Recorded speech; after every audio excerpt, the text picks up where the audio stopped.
everybody, Fela here, and checking in with you from Bangkok, Thailand.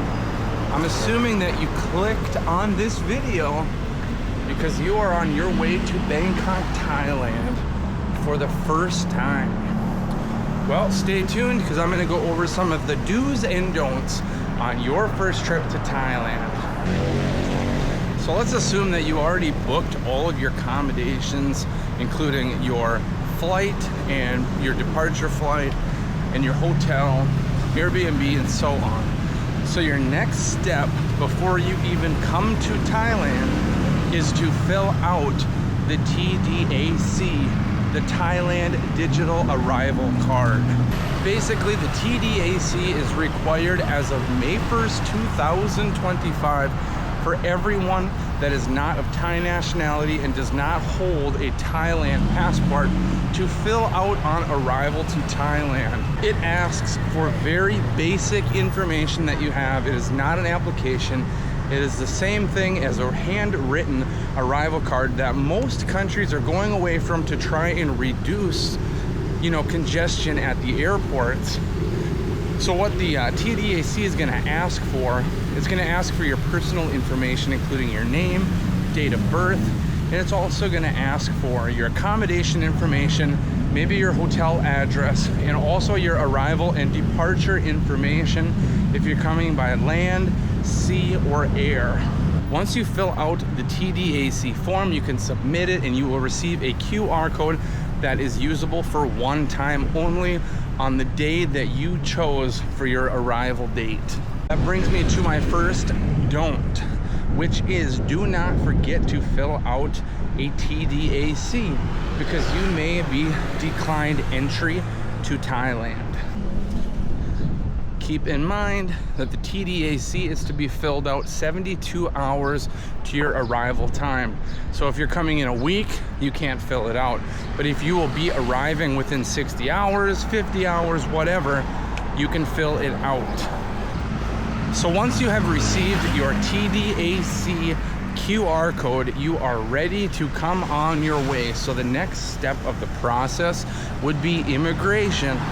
Immigration, from my experience in me helping people come here, is always what people are worried about the most.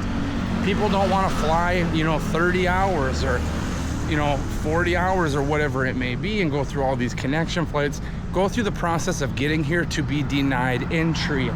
I have come in and out of Thailand 6 times in the last year or so, and every time I come into Thailand, they ask me no questions at all.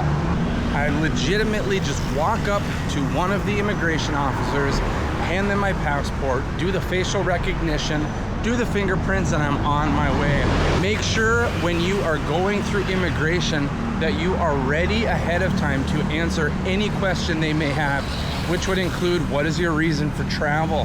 How long are you going to be here? What is your departure date?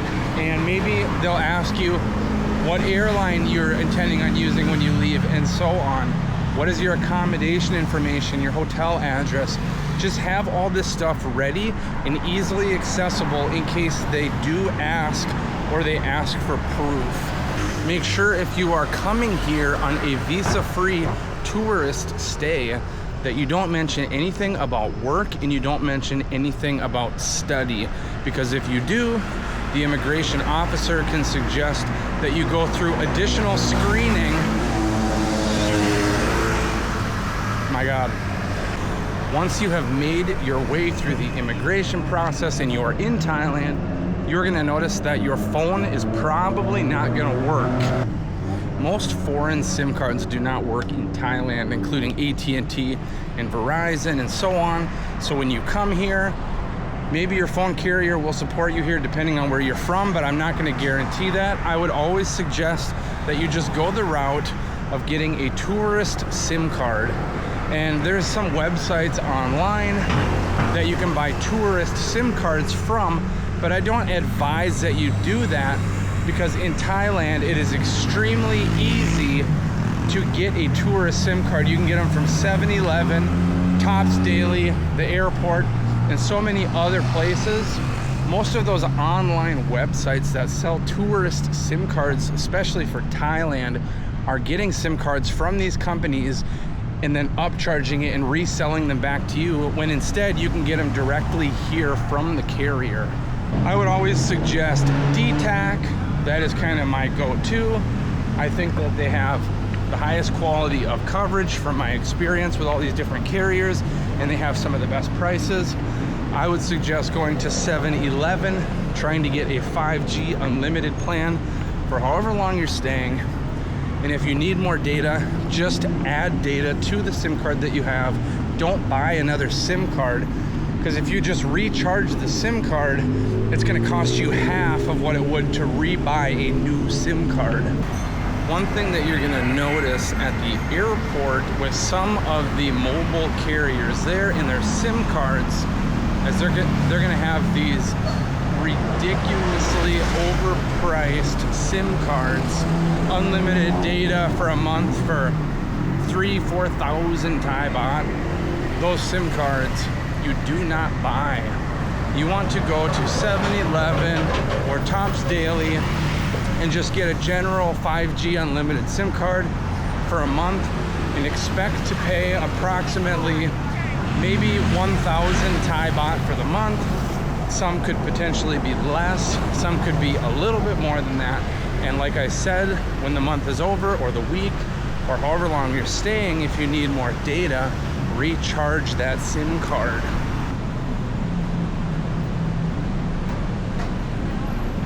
The next big hurdle to some of you is going to be getting money. You need to have Thai baht. That is the currency that is used in Thailand. So if you brought some of your own currency, you can exchange it at the airport for Thai baht. Or if you can do what I did the first time, is I just went to one of the international friendly ATMs and I got cash from there. If you're going to convert your currency into Thai baht in terms of cash for cash, I suggest going to the basement floor of the airport, because you're going to get a much better exchange rate down there than you are right when you walk out of the immigration area.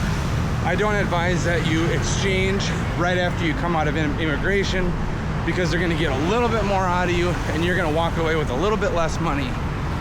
Also, if you're using an ATM, it is going to ask you if you want to exchange in local currency or exchange in, or exchange in a foreign currency exchange rate, which I believe would be your homeland country. But you always want to do the exchange rate in a local exchange rate, because you're going to get the most for your money that way. You have your SIM card, you have your money, and you're ready to go. The next big hurdle is transportation. Getting from the airport to your hotel or wherever you're staying. There's multiple options for this. You have taxi, you have Grab, you have limo services, and you have the train. And what I would suggest for everybody is to use the train. You can get from the airport all the way into the middle of Bangkok for about 50 Thai baht if you jump on the train. There's a couple areas where they intersect with other train lines. So if you know where you're staying and you know how to get there and what train you're gonna need to take to get there, you can check to see what the process would be to get from the airport and what other trains would you have to transfer on and so on. But I always would suggest the train over taxi. If you choose to do the taxi, you're gonna go outside and there's these kiosks and you're gonna print off a slip that is gonna tell you the driver and the number, and that is the car that you would go to. And when you get to that car, before getting in the car, make sure that they're gonna use the meter. If they use the meter, you're paying an appropriate price. And don't jump in the car and tell them where you're going and let them give you a fixed rate, because you are getting scammed. Thailand right now is one of the most welcoming countries that I have visited in the last, I don't know how many years, and that's why I'm living here now, and we want it to stay that way. We don't want them to start requiring more complicated visa processes to come here and, you know, just hating us for any reason. And just try to be respectful. If it says don't eat in the train, don't eat in the train. I mean, it's that simple. Just do what they expect you to do and follow the rules. It's not that hard. As loud as Bangkok is, to the point where you can almost never hear the person you're standing next to when you're walking, it is still a very peaceful and respectful city, and you should try to do the same and respect their culture and just do what they would expect out of you as a tourist, and don't be disrespectful, don't litter, and so on. Things that I really want to throw out there that's super important is if you don't have an international driving license or a motorcycle endorsement, don't come here and just expect to rent a scooter and be fine and dandy, because they do set up these random motorcycle checkpoints where they will stop just about, I would say, 80 to 90% of motorcycles that are coming through, and they will check you to make sure that you're licensed, you have your helmet on, and so on. And if you don't, you will get fined. So if you're gonna come here and you want to rent a motorcycle, do it legally. Another topic here to keep in mind, if you're looking for a place to stay short term, a week, 2 weeks, maybe a month, your best option if you're doing like a week or 2 weeks would maybe be like Airbnb. Super easy and convenient, but remember, the prices on Airbnb are significantly higher than you're gonna pay if you live here and you book a place through a realtor. If you come here for a couple of months,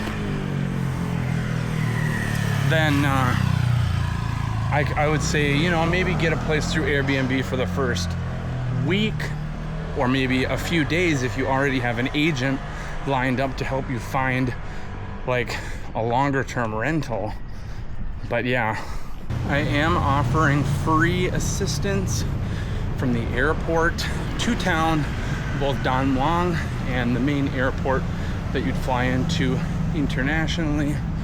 If there's any subscribers that need help in the process of getting from the airport to their hotel, let me know.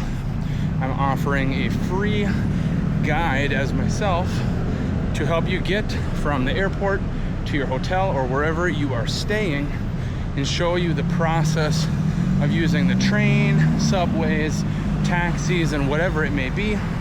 Also, if anyone is interested in any specific areas in Bangkok or Thailand, more so Bangkok since I live here, but if you're interested in seeing any places in town and you want someone to help you kind of navigate the first day or so, reach out to me in the comment section and I'd be glad to show you around, no problem. So let me know.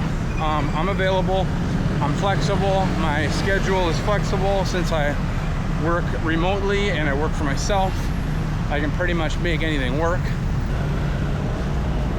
But other than that, stay motivated, stay positive, book your trip, get on your way to Bangkok, and don't worry about it. It's an easy process. Just practice, you know, common sense. You know, if you don't think it sounds like a good idea, don't do it. It's that simple. People here are very welcoming, very easy to get along with.